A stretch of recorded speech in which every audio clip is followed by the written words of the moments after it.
Assalamualaikum warahmatullahi wabarakatuh. Perkenalkan, nama saya Trifika Nanda Patabuga, asal kelas 3A dengan NPM 7420122060. Di sini saya akan mereview kembali pembelajaran mata kuliah Hukum Pidana Lanjutan yang disampaikan oleh Ibu Profesor Dr. Hajah Heni Nureni SMH dan dosen pendamping Bapak Dr. Muhammad Rendi Aridayandi SMH.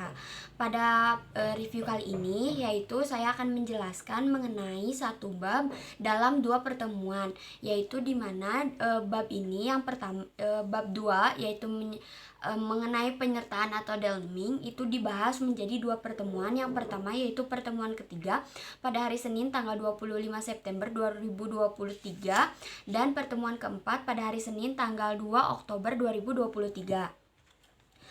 Untuk pertemuan kali ini yaitu mengenai bab 2 yaitu penyertaan atau delming.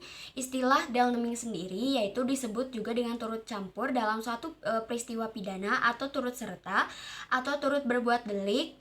Dalam bahasa Belanda yaitu disebut delming dan dalam bahasa Inggris yaitu disebut dengan complicity atau participation. Pengaturan penyertaan sendiri yaitu terbagi menjadi dua, secara umum diatur dalam buku 1 bab kelima mulai KUHP mulai dari pasal 55 sampai 62 KUHP. Dan secara khusus yaitu tersebar dalam buku 2 KUHP, buku 3 KUHP dan beberapa peraturan di luar KUHP atau tindak pidana khusus. Pengertian penyertaan sendiri yaitu adalah apabila suatu tindak pidana terlibat lebih dari satu orang atau beberapa orang yang melibatkan diri dalam suatu tindak pidana. Bentuk-bentuk penyertaan tersendiri yaitu ada 5. Yang pertama ada yang melakukan, ada yang menyuruh melakukan, ada yang turut serta melakukan, ada yang menggerakkan atau yang membujuk, dan yang terakhir yaitu ada yang membantu melakukan. Penggolongan penyertaan sendiri yaitu ada dua pendapat, di mana yang pertama ada menurut KUHP dan yang kedua yaitu ada menurut doktrin. Menurut KUHP yaitu ada dua poin, di mana ada golongan pelaku dan golongan pembantu. Golongan pelaku yaitu dari mulai bentuk ke-1 dan sampai bentuk ke-4. Bukan pelaku tindak pidana tetapi pertanggungjawaban pidananya disamakan dengan pelaku. Sedangkan poin yang kedua yaitu golongan pembantu yaitu bentuk kelima diatur dalam pasal 56 dan 57 KUHP. Sedangkan menurut doktrin yaitu bentuk penyertaan terdiri yang pertama yaitu ada yang berdiri sendiri, artinya pelaku bertanggung jawab sendiri-sendiri atas perbuatan yang dilakukan, yaitu dari mulai bentuk 1 sampai bentuk ketiga. Sedangkan poin yang kedua yaitu bentuk penyertaan yang pertanggungjawaban pesertanya bergantung pada peserta lainnya, yaitu dari bentuk keempat dan bentuk kelima. Nah, mengenai bentuk pertama atau pleger atau dadar atau yang melakukan yaitu ada dua pandangan, ada yang pandangan luas dan yang pandangan sempit. Jadi pelaku adalah yang melakukan sendiri perbuatan yang memenuhi rumusan delik, tetapi pembuat undang-undang tidak menentukan secara pasti siapa yang dapat menjadi pelaku sehingga menimbulkan kesulitan dalam praktek.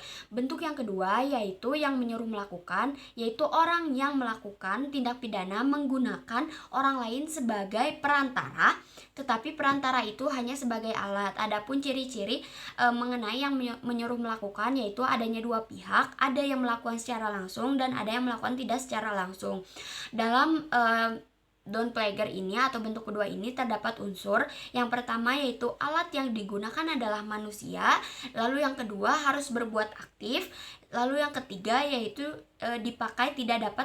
alat yang dipakai tidak dapat dimintai pertanggungjawaban karena penyebab tidak dimintai pertanggungjawaban ini yaitu karena orang tersebut hanya berperan sebagai alat atau pelaku material yang didasarkan pada yang pertama yaitu tidak sempurna pertumbuhannya sesuai dengan pasal 44, adanya keadaan yang memaksa sesuai dengan pasal 48, adanya perintah jabatan yang tidak sah yaitu sesuai dengan pasal 51 ayat 2, dan yang keempat yaitu adanya kekeliruan atau pemalsuan, dan yang kelima yaitu tidak ada maksud untuk melakukan kejahatan seperti yang disyaratkan dalam undang-undang.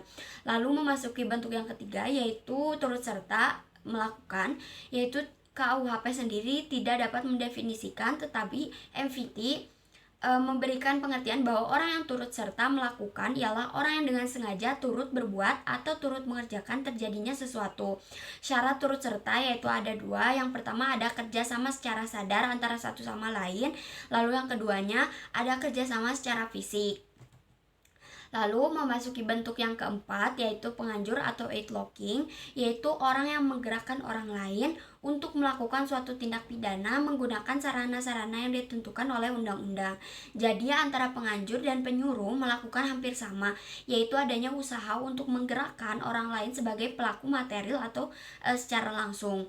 Perbedaannya adalah dalam penganjuran sarana yang digunakan diatur dalam pasal 55 ayat 1 sub kedua, yaitu orang secara limitatif atau terbatas. Lalu yang kedua yaitu perbedaannya dalam pembujukan, orang yang membujuk sebagai aktor intelektual dan dibujuk atau digerakkan yaitu disebut juga dengan aktor materialis.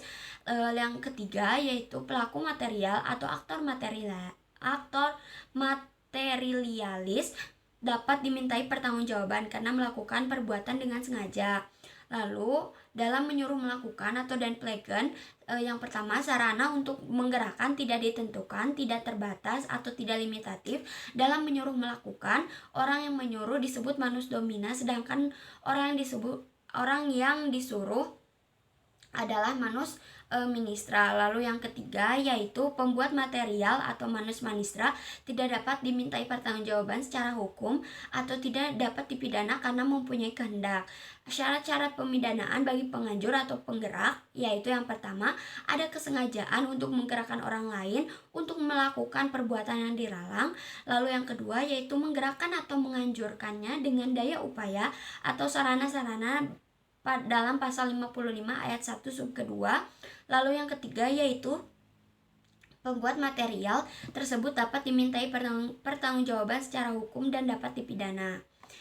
Lalu maksud dalam pasal 55 ayat 1 sub kedua adalah yang pertama untuk kepastian hukum, lalu yang kedua yaitu ada untuk pedoman bagi hakim dalam pembuktian.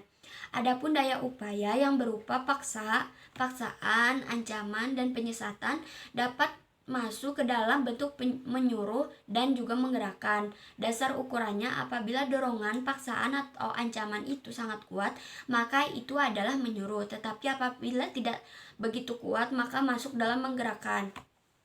Masuk ke dalam bentuk kelima dalam penyertaan yaitu medeplegian health atau pembantuan. Diatur dalam pasal 56 KUHP yaitu ada dua bentuk, yaitu yang pertama pada saat kejahatan dilakukan, dalam hal ini tidak ditentukan bentuk secara limitatif dalam undang-undang. Lalu yang kedua yaitu sebelum kejahatan dilakukan, dalam hal ini undang-undang memberikan batasan atau limitatif yaitu berupa memberi kesempatan sarana atau keterangan.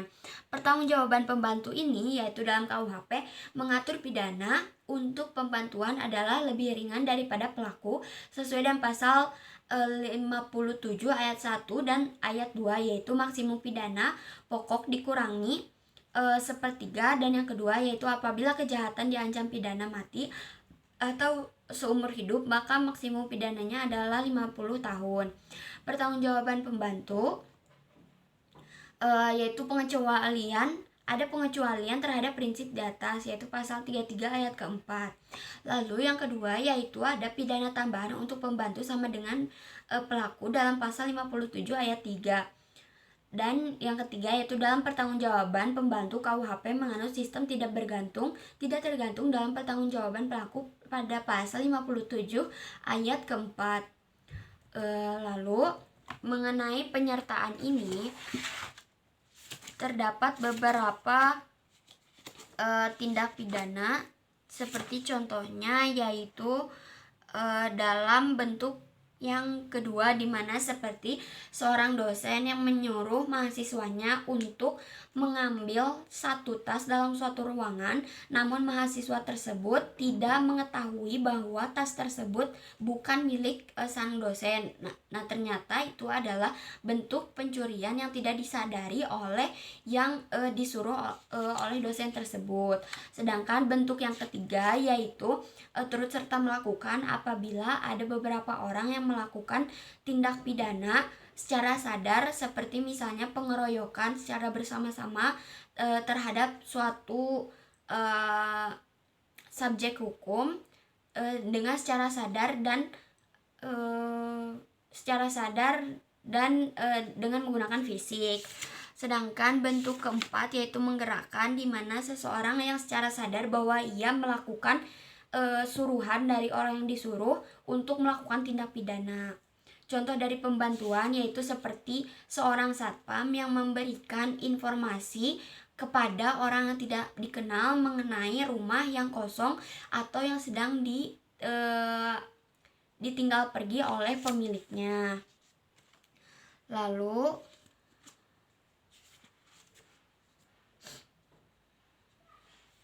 mungkin sekian yang dapat saya sampaikan mengenai bab 2 yaitu tentang penyertaan atau dalming. Terima kasih. Wassalamualaikum warahmatullahi wabarakatuh.